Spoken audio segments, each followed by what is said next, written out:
నమస్తే, నేను మీ సతీష్. రావాలి జగన్, కావాలి జగన్, ఈ నినాదం ఎక్కడో విన్నట్లుంది కదా. ఎస్, 2019 ఎన్నికలకి ముందు జగన్మోహన్ రెడ్డి తీసుకున్న నినాదం ఇదే.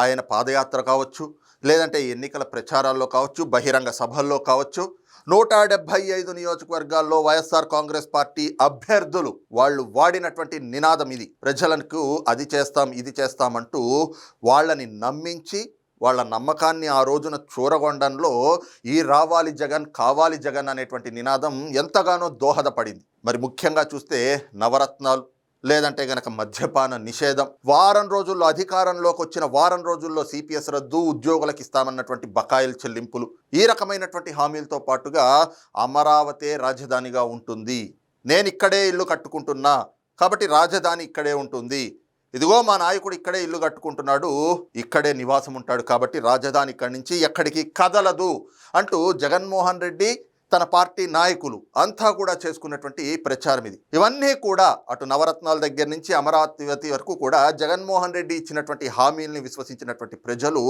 175 నియోజకవర్గాల్లో 151 స్థానాలతోటి ఒక అద్భుతమైనటువంటి విజయాన్ని కట్టబెట్టారు.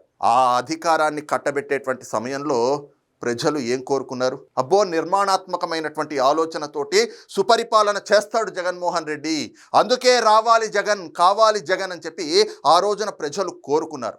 కానీ అనేక హామీలతో అధికారంలోకి వచ్చిన జగన్మోహన్ రెడ్డి తన పాలనని ఎలా ప్రారంభించాడు అంటే ఒక విధ్వంసంతో ప్రారంభించాడు. ప్రజావేదిక కూల్చివేతతో మొదలైన జగన్మోహన్ రెడ్డి ఆ పరిపాలన ఆ తర్వాత అవినీతి, అక్రమాలు, దుర్మార్గాలు, దాష్టికాలు, కుంభకోణాలతోటి పూర్తిగా కలుషిత పాలనగా తయారైంది. దాని పర్యవసానమే కదా ఈ రోజున జగన్మోహన్ రెడ్డి 11 స్థానాలకి పతనమయ్యాడు.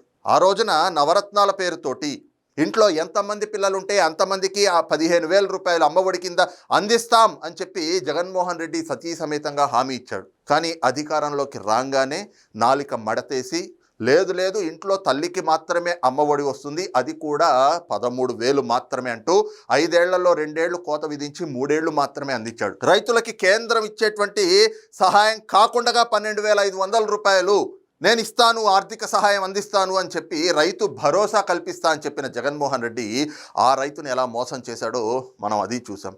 ఇక వారం రోజుల్లో సిపిఎస్ రద్దు అన్న వ్యక్తి మరి ఏ రకంగా వాళ్ళందరినీ అయోమయానికి గురి చేసి ఆఖరికి జగన్మోహన్ రెడ్డి ఏదో నరంలేని నాలికతోటి ఆ హామీ ఇచ్చేశాడు అని చెప్పి ఆనాటి సకల శాఖ మంత్రి సజ్జల రామకృష్ణారెడ్డి చేత ప్రకటన చేయించడంతో ఏ రకంగా సిపిఎస్ ఉద్యోగుల్ని మోసం చేశాడు జగన్మోహన్ రెడ్డి అనేది మరొకసారి నిరూపించుకున్నాడు.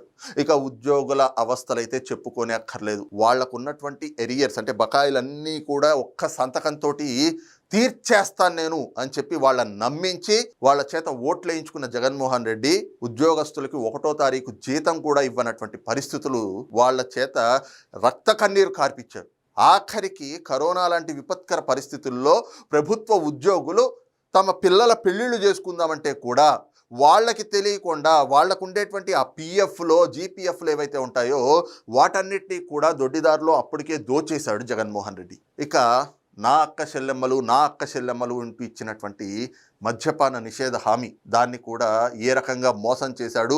అదే అక్క చెల్లెమ్మలు అని పిలిచినటువంటి మహిళల్ని ఎంత నయవంచనకు గురి చేశాడు. అదే మద్యాన్ని ఒక వ్యాపార వనరుగా మార్చుకుని రాష్ట్రంలో 30,000 మంది అక్క చెల్లెమ్మల మెళ్లల్లో పుస్తెలు తెంచాడు జగన్మోహన్ రెడ్డి.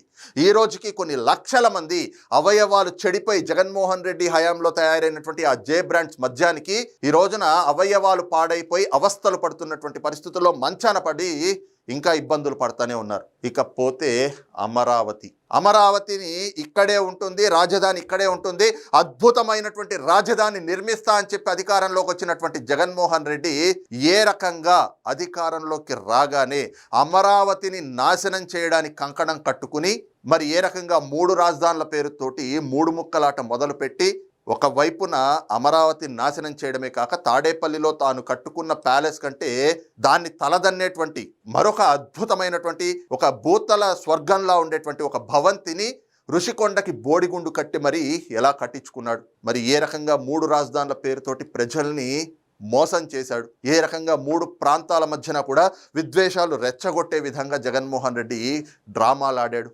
ఇవన్నీ కూడా ప్రజలు గుర్తించారు కాబట్టే 151 స్థానాలు 2019లో ఇచ్చినటువంటి అదే ప్రజలు 2024 వచ్చేటప్పటికి 11 స్థానాలకి పతనం చేశారు.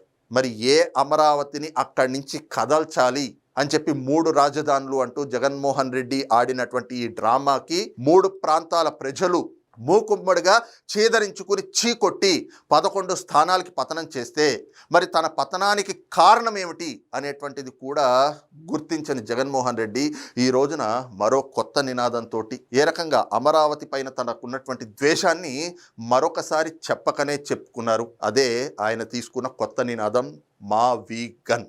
మరి ఇటీవల మనం చూసాం, వారం రోజుల నుంచి సోషల్ మీడియాలో కానీ మెయిన్ స్ట్రీమ్ మీడియాలో కానీ ఎక్కడ చూసినా కూడా ఈ మా వి గన్ మీదే పెద్ద ఎత్తున చర్చలు. అవేం చర్చలు? జగన్మోహన్ రెడ్డి ఒక పొలిటికల్ జోకర్ అయిపోయాడు కదరా, మావిగన్ ఏంట్రా బాబు మావిగన్, వీడు ఒక పొలిటికల్ బఫూన్లో ఉన్నాడురా, లేదంటే ఇలాంటి దిక్కుమాలిన ఐడియాలు ఇంకెవడికి వస్తాయి అని చెప్పి ఏ రకంగా ట్రోలింగ్స్ చేస్తూ ఉన్నారు. ఇవన్నీ ఇంత ట్రోలింగ్స్ జరుగుతూ ఉన్నా కూడా ఈ రోజున జగన్మోహన్ రెడ్డి అదే మావిగన్ రాగాన్ని ఎత్తుకోవటం, దానిపైన పెద్ద ఎత్తున ప్రచారాలు చేయించుకోవటం, అదొక అద్భుతమైనటువంటి ఆలోచన అంటూ పార్టీ నాయకుల చేత బాకాలు ఊదించుకోవటం, ఇవన్నీ చూస్తున్నటువంటి ప్రజలు నిజంగా జగన్మోహన్ రెడ్డి లండన్ మందులు వికటించి ఇలా ప్రవర్తిస్తున్నాడా అని చెప్పేసి చర్చించుకుంటున్నటువంటి పరిస్థితులకి దారి తీస్తూ ఉంటే ఆ చర్చలు వాటన్నిటిని పట్టించుకొని జగన్మోహన్ రెడ్డి ఆ మావిగన్ని ఇప్పుడు తన కొత్త నినాదంగా మార్చుకున్నాడు. అందులో భాగంగానే తమ పార్టీ నాయకులతోటి ఇదిగో 2029 ఎన్నికలకి ఇప్పటి నుంచే మనం ప్రజల్లోకి తీసుకెళ్లాల్సినటువంటి నినాదం ఇది అని చెప్పేసి ఆ కొత్త నినాదాన్ని వాళ్ళ చేత ప్రచారం చేయిస్తూ ఉన్నారు ఇప్పటి నుంచే. అదేమిటి అంటే 2019 ఎన్నికల్లో మరి ఆ ఎన్నికలకి రావాలి జగన్ కావాలి జగన్ అని కదా ఆయన చేసుకున్నటువంటి ప్రచారం. ఇక 2029 ఎన్నికలకి జగన్మోహన్ రెడ్డి తీసుకున్న కొత్త నినాదం ఏమిటి అంటే రావాలి జగన్ కావాలి మావి గన్. ఇది జగన్మోహన్ రెడ్డి కొత్త నినాదం. దీన్నే రేపటి నుంచి వైఎస్ఆర్ కాంగ్రెస్ పార్టీ నాయకులంతా కూడా ప్రచారం చేసుకోబోతా ఉన్నారు. ఇక దానిపైన ఇప్పటికే పాటలు కూడా ఏవో రాయిస్తున్నారంట. ఆ రోజున రావాలి జగన్ కావాలి జగన్ అని చెప్పి పాటలు పాడించుకున్నారు కదా, ఇప్పుడు రావాలి జగన్ కావాలి మావిగన్ అని చెప్పేసి పాటలు కూడా ఇప్పటి నుంచే మొత్తం రెడీ చేసుకుంటా ఉన్నారంట. మరి ఆ రోజున 175 స్థానాలు 2019 నాటికి ఆంధ్రప్రదేశ్లో ఉన్నటువంటి అసెంబ్లీ స్థానాలు 2029 వచ్చే నాటికి ఆ 175 అసెంబ్లీ స్థానాలు కాస్త 263 అసెంబ్లీ స్థానాలకి పెరగబోతా ఉన్నాయి. అయితే రావాలి జగన్ కావాలి జగన్ అన్నప్పుడు 151 స్థానాలు ఇచ్చారు. మరి అలా అధికారంలోకి వచ్చిన జగన్మోహన్ రెడ్డి చేసినటువంటి అరాచకాల్ని చూసి 2024కి 11 స్థానాలు కట్టబెట్టారు. ఇప్పుడు మరి 263 స్థానాలకి పెరగబోతా ఉంది అసెంబ్లీ స్థానాలు. మరి రావాలి జగన్ కావాలి మావిగన్ అంటే ప్రజలు ఈసారి మళ్ళీ జగన్మోహన్ రెడ్డిని నమ్మే పరిస్థితి ఉంటుందా? ఎందుకంటే ఒక్కసారి వచ్చినందుకే ఎలాంటి విధ్వంసాన్ని సృష్టించాడో రాష్ట్రంలో అందరూ చూశారు. ఎలాంటి అరాచకాలు చేశాడు, ఎలాంటి దుర్మార్గాలు దాష్టికాలు దౌర్జన్యాలు, ఏ రకంగా దోపిడీ అనేటువంటిది పెరిగిపోయింది. మరి రావాలి జగన్ కావాలి జగన్ అన్నప్పుడు ఒక్క ఛాన్స్ అంటే ఆ రోజున అవకాశం ఇచ్చారు. ఆ అవకాశానికి ఎలాంటి ఫలితాలు వచ్చినాయి అనేటువంటిది కూడా చూసి 11 స్థానాలకి పతనం చేసినటువంటి ప్రజలు మళ్ళీ ఇప్పుడు రావాలి జగన్ కావాలి మావిగన్ అని అంటే మళ్ళీ అధికారాన్ని ఇస్తారా? ఒక ఆంధ్రప్రదేశ్ వాసిగా ఒక భారతీయుడుగా నేనైతే మాత్రం జగన్మోహన్ రెడ్డికి ఆంధ్రప్రదేశ్ అభివృద్ధిని ఆకాంక్షించే ఏ ఒక్కళ్ళు కూడా జగన్మోహన్ రెడ్డికి మళ్ళీ అధికారం ఇస్తారు అని నేనైతే భావించట్లేదు. మరి ఈ రోజున రావాలి జగన్ కావాలి మావిగన్ అనే నినాదంతో 2029 ఎన్నికలకి సిద్ధమవుతున్నటువంటి జగన్మోహన్ రెడ్డి ఆలోచనలను సమర్థిస్తారా? ఆంధ్రప్రదేశ్ ప్రజలు మళ్ళీ జగన్మోహన్ రెడ్డి నయవంచనకు గురవుతారా? మళ్ళీ జగన్మోహన్ రెడ్డికి అధికారం కట్టబెట్టేటువంటి అవకాశాలు ఆ పరిస్థితులు ఆంధ్రప్రదేశ్లో ఉన్నాయా? వీడియో చూస్తున్న ప్రతి ఒక్కరిని అడుగుతా ఉన్నా, మీ అభిప్రాయం ఏమిటనేటువంటిది కింద కామెంట్ సెక్షన్లో మెన్షన్ చేయండి. Thank you.